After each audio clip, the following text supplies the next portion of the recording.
friends, and thanks for joining me. And I am Tawny the Frugal Green Girl, and today I want to share with you some of the mindsets that keep people broke.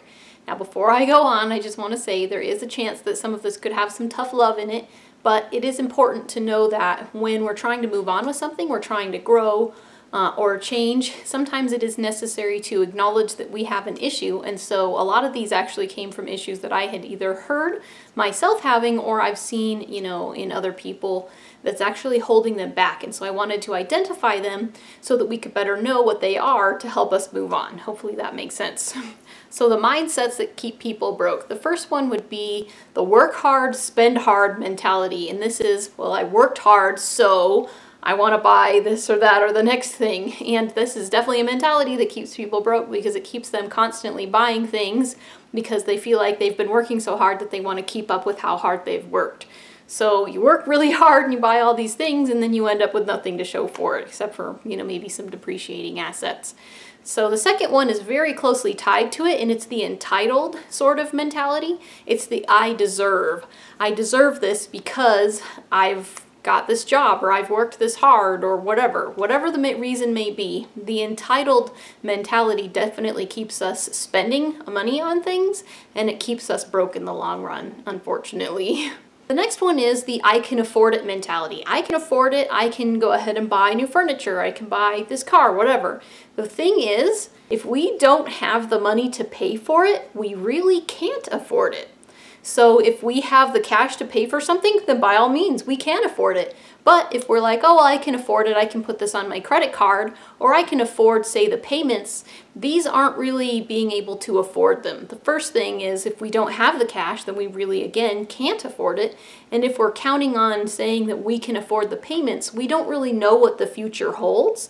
And what if right after we can't afford it? Quick example, I just heard of somebody who had a $68,000 a year job, and right before their contract was up for renewal, he bought a new car, a $30,000 brand new sedan, luxury sedan, of course. And right after that, he lost his job because the contract was up for renewal and they decided not to keep him. So he ended up having to take a different job making $30,000. And with that new job, he wasn't able to afford it. He ended up not being able to afford those payments, and he had to sell his car, and there was negative equity because he had just bought the new car. And so he had to owe another $8,000 or $9,000, something like that, just to even get out of his contract. In addition to having lost his job, it was a really sticky situation. It really sucked. So please, the I can afford it mentality only works when we can actually afford it and we actually have the money in hand. Next one is the I want it or I need it now kind of mentality. It's the idea that we just moved into a new apartment, so we need new furniture, or, things like that. Just the I want it now keeps us buying things that we can't afford and thus keeps us broke. Or sometimes it can wrongly be confused with I need it now. But there are a lot of things that we think we need that aren't actually needs, so that's definitely something to keep in mind. And honestly, I believe that we are happier as people when we actually delay gratification, as that's called, and we save up for things and buy it once we have the money in hand. So yes, we will be happier if we wait, not happier if we can have it now. I truly believe that. The next one would be I will worry about it later. This is definitely a problem because basically what we're doing is we're screwing over our future self. The idea that we'll just do or have what we want now and then we'll just worry about it later. Here's the thing though, if we can't live within our means right now, how is it that we're going to be able to both live in our means later and pay for those debts that we've incurred? I'm just thinking that that's probably a bad idea, because if we're just constantly thinking that we'll worry about it later and we're constantly screwing over our future self, we're kind of making an ugly bed that we're not going to be happy to sleep in later. So that's probably best not to have this kind of mindset for sure. Next one would be decisions made out of fear. This is really common for people who live check to check and then they'll get some kind of a lump sum or something like that, a bonus, something else, an inheritance or whatever. These people are so used to living check to check that when this lump sum finally comes along, they're thinking, oh, I need to hurry up and spend this because otherwise there won't be money for this later. And the thing is, when we have that mindset, there really isn't money later because we're spending it so diligently right now. So, putting money in savings or different things like that, even investing, these types of things are definitely a better choice to do with those types of windfalls and lump sums that have come our way, instead of making a bunch of decisions out of fear about not being worried, being worried about what the future holds and not being able to provide for our needs later.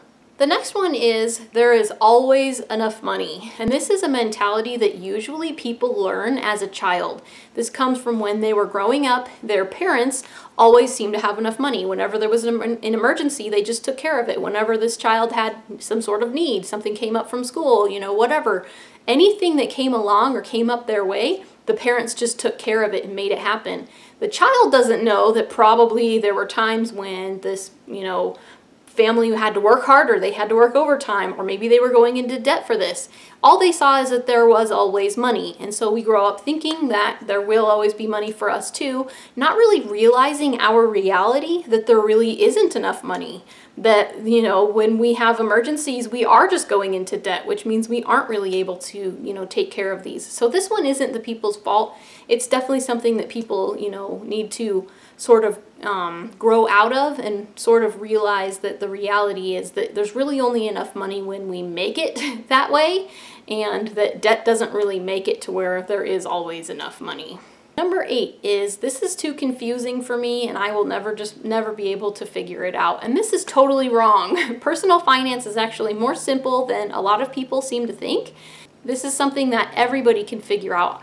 And I'm talking to you. This is definitely something that if you're thinking, oh, this is too hard for me, I just have to look to these other people that are more smart. No, it's not. It's something that you can take control of and that you can learn. And it's not as difficult as it sounds. It really isn't. And it's not as difficult as it may seem. But it definitely does take some learning, and it takes practice. And so a lot of times when people try something and they'll fail, they'll just think, oh, I'm just never going to learn this. It just takes more practice. Definitely just keep moving on with it and you'll get there. I promise you will. It is not too confusing or too difficult for anyone out there. I know that for sure.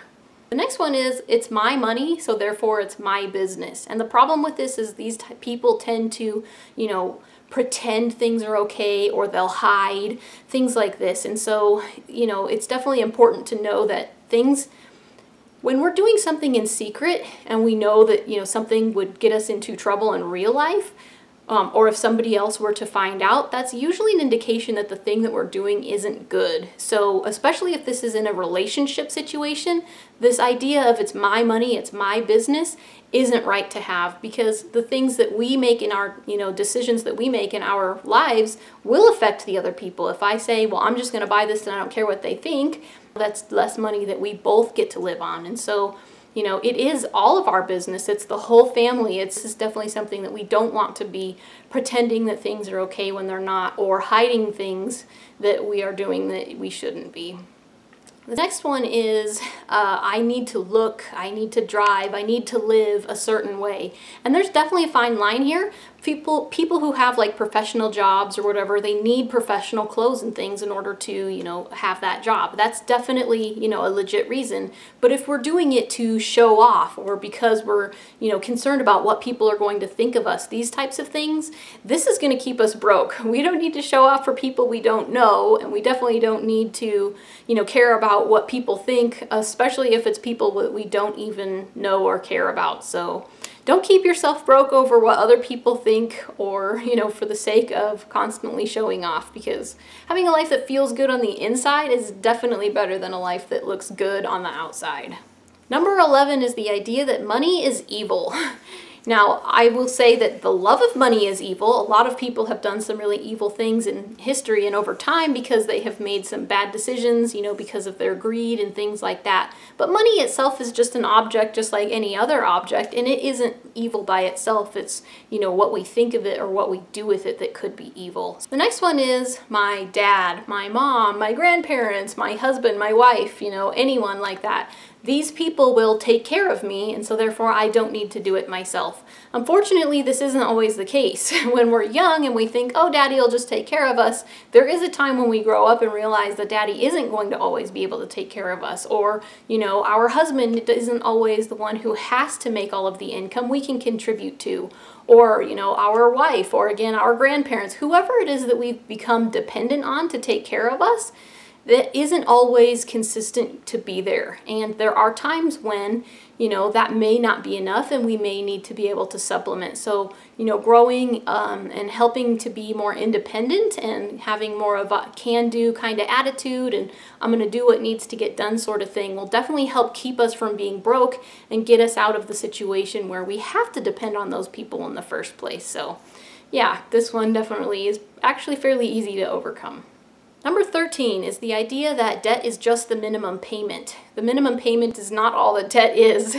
It's not $150 a month, it's a $5,000 maxed out credit card, you know, and the looming, you know, consequences that could come from that if we don't do what we have to do. It's money that we spent and we didn't have. So debt is not the minimum payments. Debt is the amount that we actually owe. And while it can look like a really steep mountain, if we, you know, kind of chip away at it and kind of go little by little, eventually we'll get there to the top of the mountain and see the other side of it. So yes, the idea that debt is, you know, just the minimum payments keeps us broke because we're paying those payments. And then the real problem with debt, and the reason I talk about it so much on my channel, is because when we have debt, it's actually less money for us to live on. And so digging ourselves out of it makes it to where we have more freedom and the ability to utilize our income for what we want to use it for. So yeah, this is important. Debt isn't the minimum payment, it's the amount that we owe, and we should really strive to see the other side of it so that we can regain our freedom and have the money that we're making to live on instead of having it all go to bills and keeping us kind of in that state where we can only barely get by. Number 14, really similar. It's the I can't get ahead kind of mentality, and I want to talk about this again in another video, but this is definitely a real feeling of hopelessness, and it's really, you know, a shame. And so again, I'm going to talk about this in a separate video on how to overcome this one because it's a little bit of a bigger one. And number 15 is really important to me because this is sort of where I came from, and it's the mentality of I will always be poor. The idea that if that's just the example that we've been set, or, you know, that's just the way life is, if this is sort of the community that we grew up in, is that everyone was poor and our parents were poor, and so we just kind of get used to the feeling of being poor and knowing that this is the only way to live. Then when we see other people and they're not living poor, we must think that they do something else. They must come from some kind of elite class of something or other. And that's not true. If you saw my video about how I was raised poor, it was real grinding poverty in the United States, and I really do feel like I have been able to manage climbing myself out of that. We haven't lived check to check, you know, basically our entire marriage. And recently we just, you know, last year started a small little rental business, you know, and things. So yeah, the mentality that we will always be poor is not true. It really doesn't matter where we came from. What matters is where we end up. And so, you know, even if that was the example that we were set, we can learn differently. We can overcome all of these mindsets and get to the other side of them so that we don't have to have these mindsets keeping us in this broke state. So just like a lot of things, sometimes in life we need to acknowledge that we have an issue in order to find out how to overcome them. And so that's why I wanted to go through this list, this quick list of 15 mindsets that, you know, keep us broke, and then offer some ideas on how to overcome them. So hopefully this video was helpful to you. Again, I'm Frugal Green Girl. Thanks for watching, and we'll see you next time.